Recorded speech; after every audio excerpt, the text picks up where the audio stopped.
갑자기 찬양이 없었다면, 찬송이 없었다면 우리 인류가 얼마나 그랬을 것 같아요. 오늘 갑자기 그 생각이 들었어요.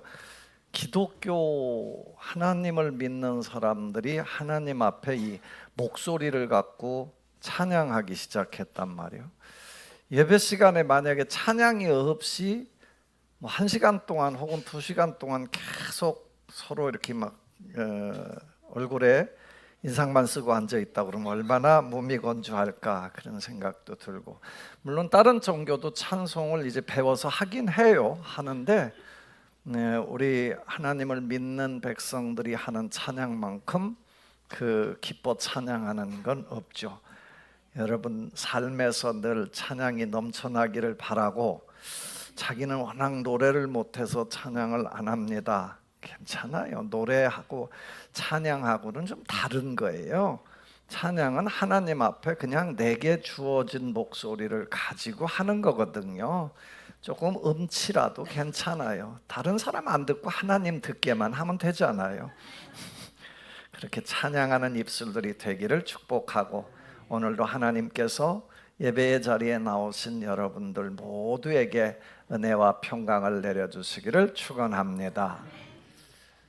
인생에서 끊이지 않는 질문 중에 하나가 뭐냐면요, 하나님이 계시다면 왜 하나님은 인간에게 이렇게 고통과 악과 고난을 허락하셨을까라는 질문을 많이 해요. 사실 저 스스로도 그 질문을 끊임없이 물어왔죠. 왜 삶에 이런 고난이 있지? 어려움이 있지? 많은 사람들의 생명이 어떤 때는 일찍도 가고 왜 이렇지? 라는 거예요. 그냥 내 생각에는 사람들이 다 100살이면 100살까지 딱 살게 했으면 좋겠어요. 그냥 생각에 내가 목회하면서 가장 힘든 거는 저 가정에 왜 이렇게 힘든 일이 생겼지? 이런 것들 때문에 늘 여러분들의 가정에서 일어나고 여러분들의 그 이웃과의 관계 혹은 친척 간의 관계에서 일어난 일 때문에 그런 아픔이 있겠지만, 저로서는 목회하는 목회자로서 이 모든 교인들이 항상 평안했으면 좋겠고, 항상 즐거워했으면 좋겠고, 항상 어려움이 없었으면 좋겠다라는 생각. 그래서 어느 집에 무슨 일이 있으면 그걸 놓고 기도하면서 이게 잘 맞춰져. 여러분, 가정 하나하나가 다 숙제예요. 늘 그럴 때 어떤 때는 조마조마한 생각도 들고 그렇습니다. 근데 그 섭리를, 그 뜻을 우리가 이해할 수는 없더라는 거예요. 그게 어떻게 보면 그걸 완벽하게 이해한다면 그것이 지혜이다라는 거예요.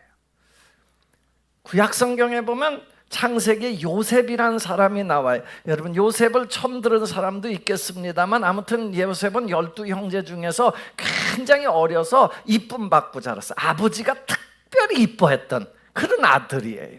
그래서 옷도 다른 형제들보다 더 좋은 걸 사주고 그랬어요. 그러니까 이 12 형제가 배다른 형제들이 네 엄마한테서 나온 이 형제들이거든요.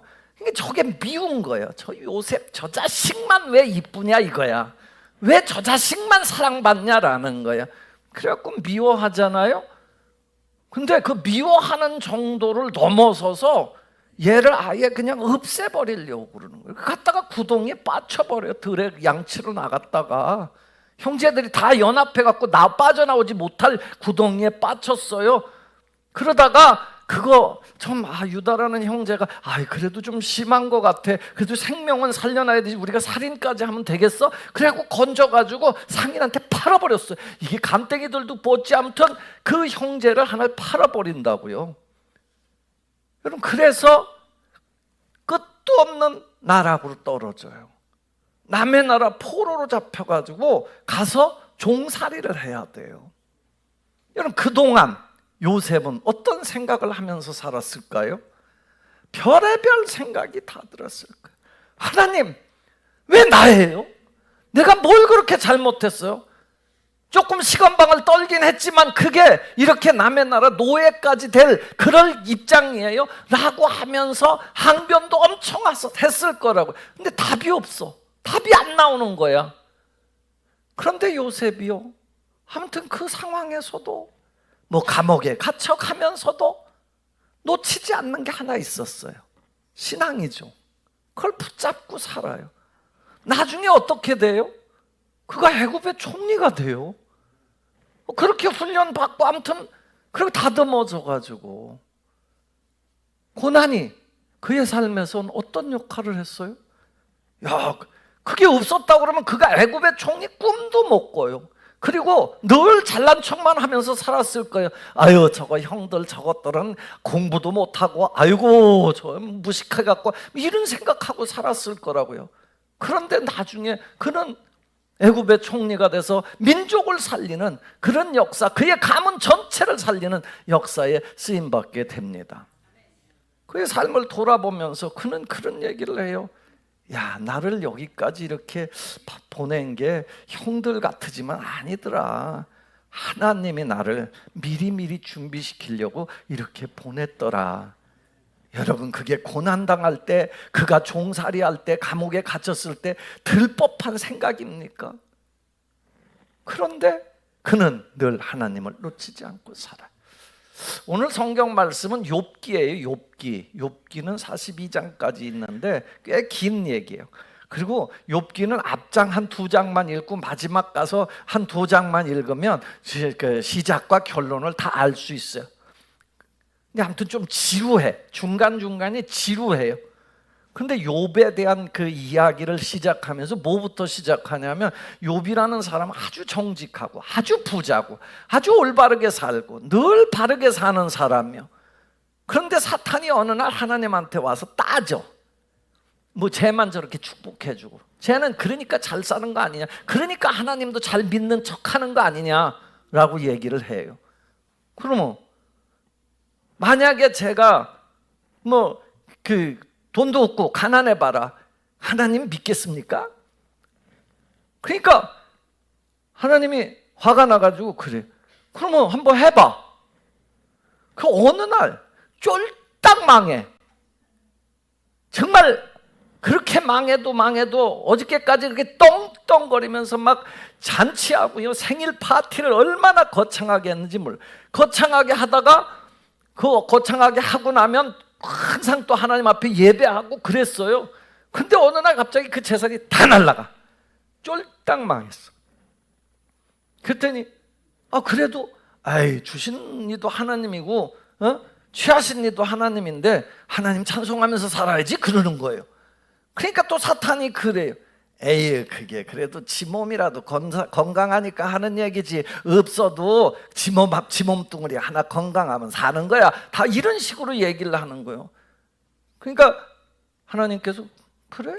아무튼 이 성경에 그런 의인화법을 써서 하나님과의 대화하는 형식으로 그렇게 시작을 해요. 그러니까 그러면 한번 해봐. 자식이 죽어요. 여러분, 그 얼마나 가슴이 미어지는 거예요. 그래도 또 그것도 안 되니까 온몸에 종기가 나요. 요즘 말로 따지면 온몸에 종기가 나서 심지어는 기왓장으로 잿더미에 앉아서 기왓장으로 긁었다고 그러면 그냥 죽음만 기다리고 있는 거예요.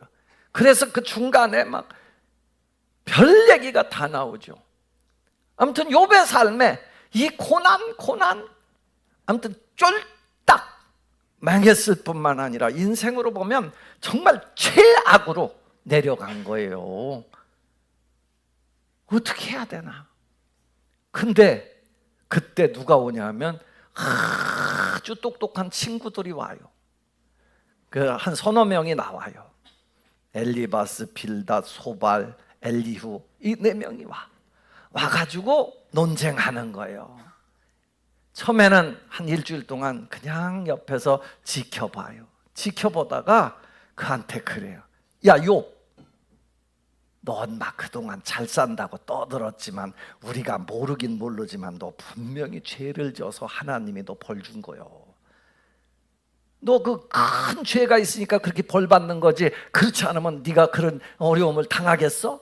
그러니까 빨리 회개하고 그냥 울며불며 매달려 라고 얘기를 해요. 욥은요 너무 속이 상한 거예요. 위로가 안 돼. 왜? 자기가 이렇게 따져보면 내가 뭘 그렇게 어마어마한 잘못을 했길래 내가 이렇게까지 인생이 이렇게까지 힘들어질 수 있지? 라고 얘기해요. 그래서 계속 친구들하고 논쟁해요. 그렇지 않아. 꼭 그런 거 아닐 거야. 근데 답은 없어. 자기도. 뭐지? 왜 내게 이런 어려움이 왔지? 왜 이런 삶의 문제가 생겼지? 막 이런. 뭐 인생 뭐 다 비슷하지 않아요? 여러분들 뭐 살아가다가 왜 나만 이렇지? 이런 얘기 수도 없이 묻지 않습니까? 그런 상황이 된 거예요. 왜 다 잘 살아가는데 왜 나만 이렇게 아프지? 왜 나만 이렇게 내 가정에만 이렇게 어려움이 왔지? 라는 생각들을 하고 있었다라는 거예요. 그런데 오늘 28장에 가니까 욥이요 지금까지 친구들하고 막 논쟁했거든요. 네가 잘났냐 내가 잘났냐. 친구들은 너 빨리 회개해. 너 네가 잘못해서 너 큰 죄, 우리가 모르는 큰 죄 졌기 때문에 그런 현상이 온 거야 라고 하면서 막 공격은 해대죠. 그런데 그런 상황에서 욥이요 이 친구들하고 말해도 소용없고 답이 없는 거예요. 답이 없는 거예요. 야, 이게 우리 인생이 지혜가 없어서 여기에 대한 답을 모르는구나 라고 깨달은 거예요. 그래서 오늘 본문 말씀은 그 앞에서 하나님 앞에서 지금까지 논쟁하던 그 논쟁 다 그쳐요. 불평도 안 해. 그냥 하나님 앞에서 이 하나님의 지혜가 뭘까? 정말 내 삶에 이렇게 어려움이 온 이유는 뭘까? 이걸 어떻게 넘어가야 될까? 뭐 이런 생각을 구하기 시작한 거예요. 그 내용이 오늘 28장, 27장부터 시작된 28장 말씀이에요. 여러분 지혜라는 건 뭐냐 하면 지혜라는 건 국어사전에 보면 사물의 이치를 빨리 깨우쳐가지고 그 사물을 정확하게 처리하는 정신적 능력이라고 얘기를 해요. 이 지혜라는 게 뭐냐면 이게 뭐 어떤 현상이 있을 때 그걸 빨리 깨우쳐서 그걸 해결하는 능력, 그거를 지혜라고 얘기를 해요. 이걸 그러니까 성경적 이 신앙적으로 풀어서 얘기하면 하나님의 뜻을 바로 깨닫고 그것을 해결해 나가는 능력, 이걸 갖다가 지혜라고 얘기한단 말이에요. 근데 여러분 지금 욥이 너무너무 큰 어려움을 당하고 있고 너무너무 큰 고통을 당하고 있어요. 이걸 헤쳐나갈 수 있는 능력이 있냐라는 거예요. 이걸 이해하고 야 그래 일어나야지 라고 해결하고 나아가는 능력이 쫄딱 망했는데 어떤 선택이 남아있을까라는 거예요. 우리 인생에서 이런 것들을 헤쳐나갈 수 있는 능력이 우리에게 있다면 그 사람은 지혜를 가진 사람이겠죠. 남들이 겪지 못하는 어려움을 겪었어. 그런데 다시 탁 지키고 그걸 해결할 수 있는 능력을 가지고 나아간다면 뭐 인생 다 극복해내는 거 아닙니까? 욥이 깨달은 지혜는 뭘까? 오늘 본문 말씀을 통해서 그 말씀을 듣고자 합니다. 첫째는 삶의 문제를 이겨내는 지혜는 인간이 세상에 많은 보화를 찾아낼 수 있고 그렇지만 참된 지혜는 스스로 찾을 수 없다는 거예요. 여러분 이게 절망적이긴 하지만 우리 인간은 이런 어떤 삶의 진정한 지혜를 스스로 찾아낼 수 없다라는 게 이 욥기가 우리에게 전해주려고 하는 거예요. 보석은 찾을 수 있어요. 금은보화를 찾을 수 있다라는 거예요. 뭐 땅속 깊이 들어가서 막 찾잖아요. 여러분 금을 캐기 위해서 옛날에 막 미국 서부로다 그냥 그 땡볕을 달려가 그냥 쉬지도 않고 달려가다 죽은 사람도 어마어마하게 많아요. 그런데 아무튼 그렇게 가서 누군가는 그걸 얻었다고. 누군가는 그걸 얻어요. 그런데 오늘 본문 말씀 12절 13절에도 보면 나오지만 지혜는 어디서 얻지? 보석은 어디 광산에 들어가면 찾아요. 사금은 냇가에 가서도 찾는데요, 우리나라도 어디 지역에 가니까 금이 좀 나왔나 봐요. 사람들이 거기 몰려가서 냇가에서 그거 찾고 있대요. 어쨌든 찾아지니까 찾는 거 아니에요. 그런데 지혜는 어디서 얻으며 명철이 있는 곳은 어디인가? 그 길을 사람이 알지 못하니 사람 사는 땅에서는 찾을 수 없구나. 이게 12절 13절의 선포예요. 사람은 그 지혜를 얻을 수 없다라는 거예요. 어디서 있는가? 아무리 땅을 파고 기술이 발전되고, 여러분 지금 시대가 얼마나 많이 발전됐어요. 그런데 그런 지혜, 인간의 어떤 삶의 문제를 해결해서 나갈 수 있는, 그 개인의 문제를 해결해서 나갈 수 있는 지혜는 얻을 수가 없다라는 거예요. 깊은 바다에 들어가도 그 안에 없다, 나는 없다 그런데요. 없다 그런데 이게 의인화요법을 써가지고 그렇게 얘기를 해요. 없다라는 거예요. 값어치? 값으로도 살 수가 없다라는 거, 값으로도. 여러분 그 솔로몬 시대의 중요한 그 카탈로그가 다 나와 있어. 오빌의 금, 뭐 황옥, 남옥, 뭐 베레벨, 이 다이아몬드, 캐럿 뭐 다 나와. 그런데 그걸 가지고도 그건 돈으로 살 수 있다라는 거예요. 세상에서 제일 비싼 그 다이아몬드 캐럿이 얼마 정도 하냐면 우리 돈으로 한 1,000억 원 정도 한대. 1캐럿인가 그거예요. 1캐럿이 얼만큼 돼요? 한 요것만큼 되네요. 근데 그게 1,000억, 700억 막 이렇대요. 그래도 어쨌든 그 돈을 있는 사람들은 그거 사잖아요. 사는데. 근데 이 지혜는 돈 주고 못 산다는 거예요. 못 산다는 거예요. 여러분 영생을, 영원한 생명을 살 수 있는 사람이 있어요? 머스크도 지금 돈 세계의 최고 부자예요. 그것 때문에 얼마나 애를 쓰는지 몰라. 이 생명의 역사를 만들어내 보려고 얼마나 애를 씁니까? 그게 돼요? 트럼프 대통령이요? 여러분 내가 예언하는데 트럼프 대통령 20년 안에 이 땅에 없어요. 이것도 이랬다가 100살 넘게 살면 어떡하지? 그땐 뭐 나도 설교 안 하니까 뭐 특별히 고발당할 일은 없겠지 뭐. 여러분 사람이 다 그렇잖아요. 그런 지혜를 가질 수 있는 사람은 아무도 없다라는 거예요. 아무도 없다라는 거예요. 오빌의 금을 가질 수는 있고 진주를 가질 수는 있지만 이 지혜를 가질 수 있는 사람은 누구냐? 이 땅에 인간으로서는 그걸 가질 수 있는 사람이 없다라는 거예요. 돈 주고도 살 수 없다라는 거예요. 욥은요 그걸 굉장히 원했어. 자기는 이게 지금 내 상황이 뭐냐, 이걸 어떻게 이겨낼 수 있을까라는 걸 고민을 한 거예요. 이 이유만 명확하게 알면 해결도 할 수 있는 거 아니에요. 근데 이유를 알 수 없으니까. 20절부터 22절에 보면 이런 말씀 나와요. 그런즉 지혜는 어디서 오며 명철이 머무른 곳은 어디인가? 모든 생물의 눈에 숨겨졌고 공중의 새에게 가르쳤으며 멸망과 사망도 이르기를 우리가 귀로 그 소문을 들었다 하느니라. 여러분 새도 모르고 아무도 모른다는 거예요. 그런데 이 멸망이라는 건 인간의 끝을 얘기하는 거냐, 사망? 이것조차도 그 상황이 돼서 모른다라는 거예요. 그냥 귀로 소문만 들었다라는 거예요. 어디서 찾아야 될지 모른다라는 거예요.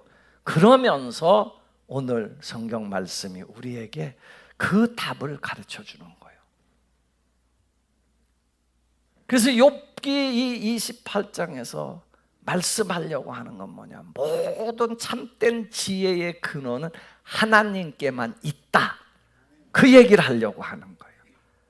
여러분 세상에 어디서도 찾을 수 없지만 하나님께 있다라는 거예요. 그래서 23절에 위대한 선포가 하나 나와요. 23절 말씀을 한번 읽어볼까요? 하나님이 그 길을 아시며 있는 곳을 아시나니.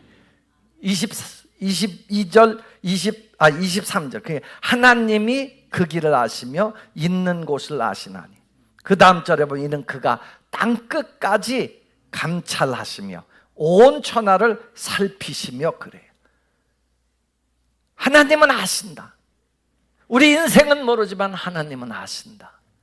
그리고 그걸 지금도 보고 계시고 감찰하고 계시다. 이 역사를 주님이 보고 계시다라는 거예요. 그러면서 그 다음 절에 보면 비와 구름의 양을 재시고 뭐 그런 얘기가 나오잖아요. 바람의 무게, 물의 분량, 비 내리는 법칙, 번개의 길, 이런 것들을 아시는 분이 하나님이시다라는 거예요. 누군가는 이 온 우주를 움직여 가시고 운행하시는 분이 계신데 그분이 바로 하나님이시다라는 거죠. 여러분, 우리 시대가 지금 얼마나 발전된 시대예요. 슈퍼컴퓨터, 인공지능, 뭐 별의별 게 다 나와 있고요. 기상 관측 장비도 엄청난 걸 가지고 있어요. 그런데 비의 양을 측정 못해요. 어디서 폭우가 내릴지 몰라요. 어디 온도가 뛰어오를지 몰라요. 지금 파리 난리 났잖아요. 40도가 넘는데 우리 35도쯤 되면 극되고 그런데 거기 40도가 넘어가지고 그 유명한 파리 에펠탑에도 사람을 제한한다 그러잖아요. 4시만 되면 더 이상 이게 이제 철이니까 에펠탑은 철로 만들어져 있거든요. 그게 녹아내릴까 봐 사람 못 올려보낸다는 거예요. 우리 지진 앞에서도 아무것도 할 수 없는 거예요. 지진이 어디에서 일어날 거다 몰라요. 어느 날 툭 터지면 우리 인생도 마찬가지잖아요. 지금 닥친 고난이 뭐 불경포이고 왜 내 삶이냐, 왜 족이냐 이런 생각을 하지만요, 우리는 내일 일을 알지 못한다는 데 문제가 있는 거예요. 인생이 정말 알 수 있느냐라는 거예요. 근데 성경은 하나님은 아시고 계시다라고 얘기를 해요. 로마서 11장 33절에 보면 이런 말씀이 나와요. 깊도다. 한번 읽어보겠습니다. 시작.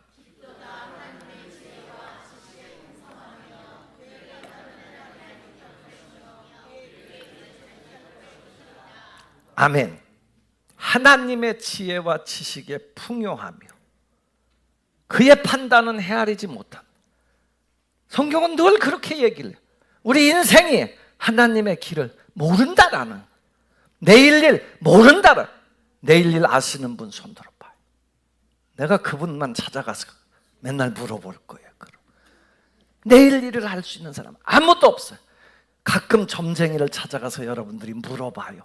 야, 내일 나는 어떻게 했으면 좋겠냐? 진짜 바보 중에 바보예요. 그 점쟁이가요, 여러분보다 별로 잘 아는 게 없어요. 여기 이사 가면 돼. 뭐 물길이 어떠니, 물길이 없다면 어때? 그건 그냥 상식적으로 다 알 수 있잖아. 아주 저거 한 거 아니고. 누가 알아요? 아무도 몰라요. 하나님의 지혜와 지식이 풍성하다.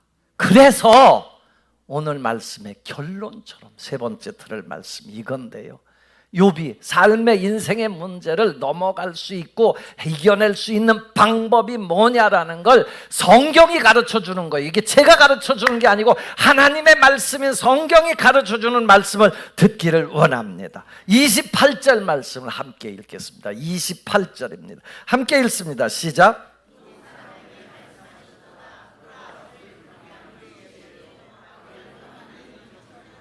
아멘. 믿으시기를 바랍니다. 주를 경외함이 지혜요, 악을 떠남이 명철이냐.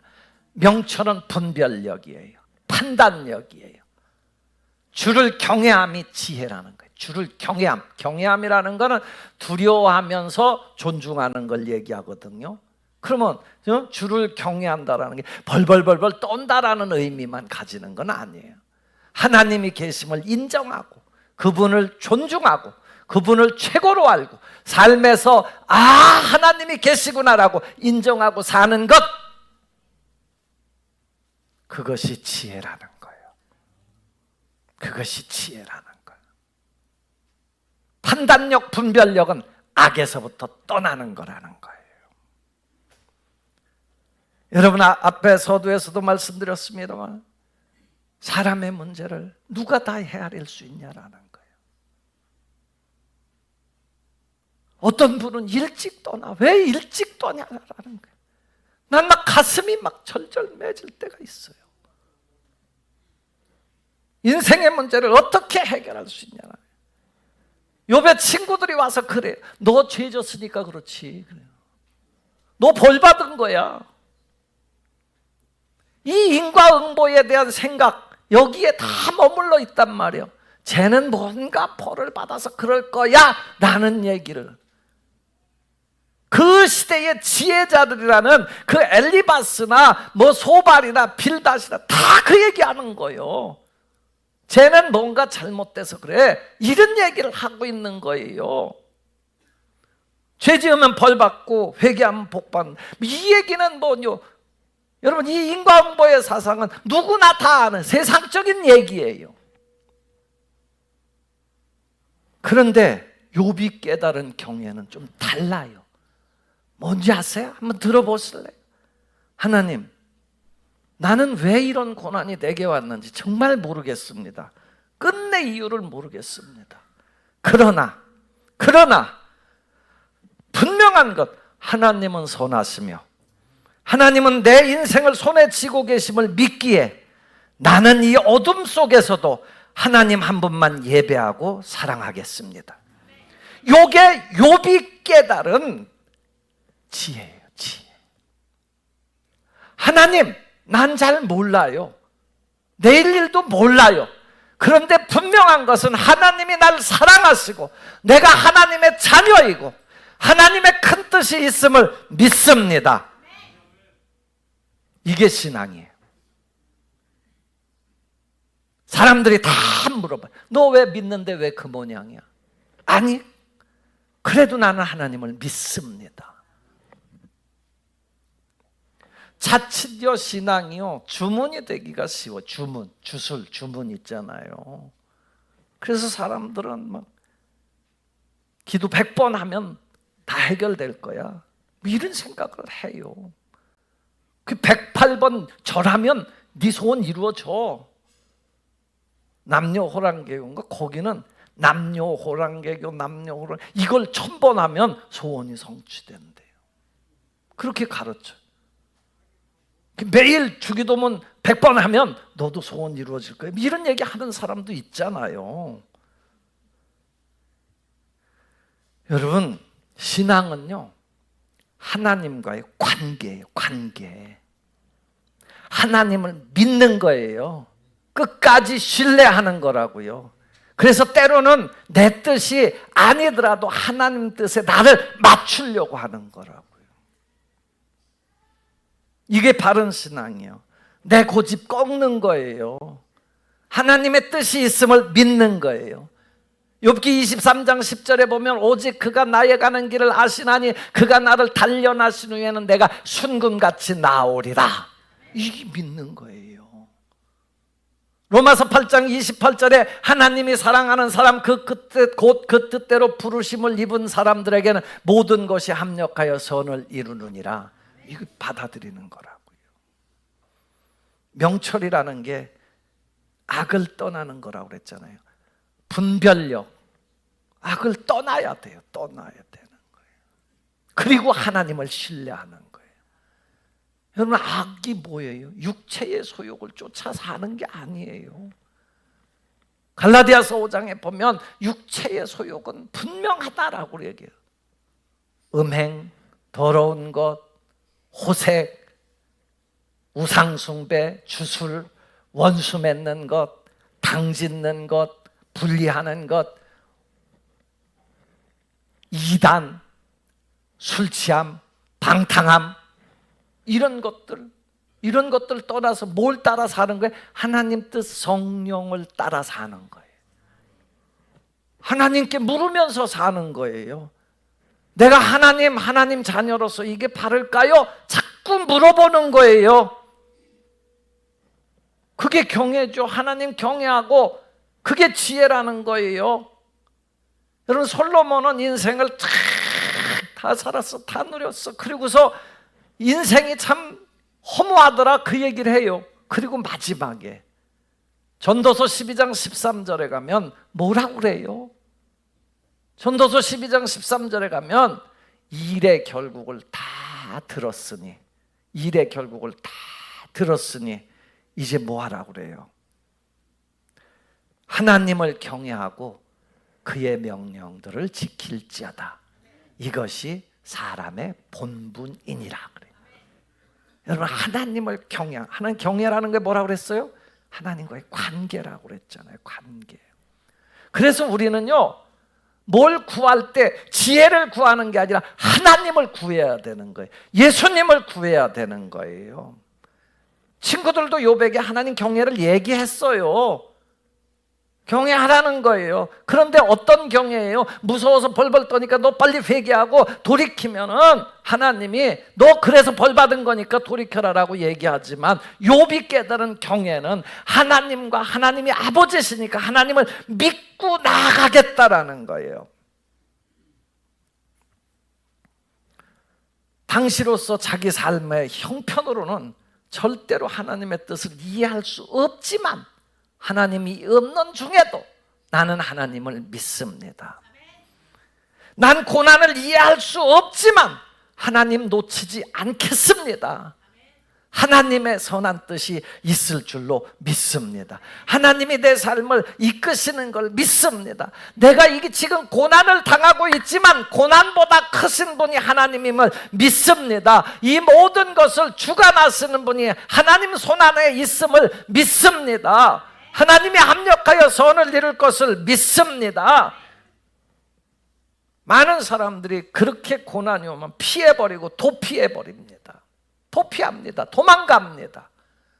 그런데 이는 하나님을 붙잡은 거예요. 하나님, 나는 하나님 선하신 뜻을 믿습니다. 나중에 어떻게 됐다고 그래요? 욥기 42장 아주 극단적인 예예요. 사실은 뭐 욥과 같은 삶이 뭐 그렇게 몇 명이나 있겠어요. 그런데 극단적, 여러분들이 욥만큼 당할 수 있다고 생각하세요? 그런 사람은 없을 거예요, 땅에. 그런데 마지막에 가면 뭐라고 그러냐면, 욥은 모년에 복을 받아서 뭐 재산도 다 받고 다 금생과 내생에 복을 받게 된 줄로 믿습니다.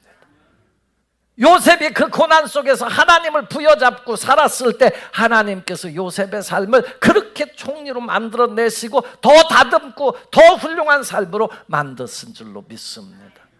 다윗도 그런 고백하잖아요. 내 평생의 선하심과 인자하심이 반드시 나를 따라오리니, 반드시. 그가 사망의 음침한 골짜기도 다녔고 다 다녔지만 내 그 하나님의 선하심과 인자하심이 반드시 나를 따라오리니 내가 나의 평생에 주의 전에 영원히 살겠습니다. 사랑하는 여러분, 우리는요 사실 욥보다 더 큰 은혜를 받은 사람이에요. 골로새서 2장 3절에 보면 그 안에는 모든 지혜와 지식의 모든 보화가 감추어져 있느니라 그래요. 누구 안에? 예수님 안에. 그 예수님이 우리의 구주시잖아요. 그 예수님이 나를 살린 분이잖아요. 그러면 그분을 믿고 가면 그분이 내가 지금 당하는 고난보다 크시다니까요. 그분은요 합력해서 선을 이루어 주실 줄 아시는 분이라니까요. 어려울 때일수록요 자꾸 낙심하고 불평하고 도피하려고 하지 마세요. 그럴 때일수록 하나님을 붙잡으세요. 여러분, 내 뜻대로 되지 아니한다고 원망하던 입술을 닫아버리세요. 원망을 닫고 온 천하를 살피시는 그 하나님 앞에 내 삶을 맡기십시오. 그럴 때 사도 바울이 얘기한 감사도 나오는 거예요. 욥이 마침내 정금같이 나와 갑절의 복을 받고 요셉이 그 고난을 극복하고 오히려 민족을 살리는 지도자가 되고, 다윗이 그 모든 어려움을 극복하고 이스라엘 최고의 성군이 되었던 것처럼 우리의 모든 삶의 고난을 마침내 영광으로, 마침내 영생으로 바꿔내시는 하느님이십니다. 이 참된 지혜로 승리하는 우리 간북동교회 모든 성도들이 되기를 주 예수님의 이름으로 축원합니다. 기도하겠습니다. 아버지 하나님, 오늘도 주님이 정말 우리에게 생명의 말씀을 주셨는데 주님, 우리 삶이 하나님과의 관계 안에 꽉 묶여있게 하여 주옵소서. 그 지혜를 가지고 사는 귀한 백성들 되기를 원합니다. 예수님 이름으로 기도합니다.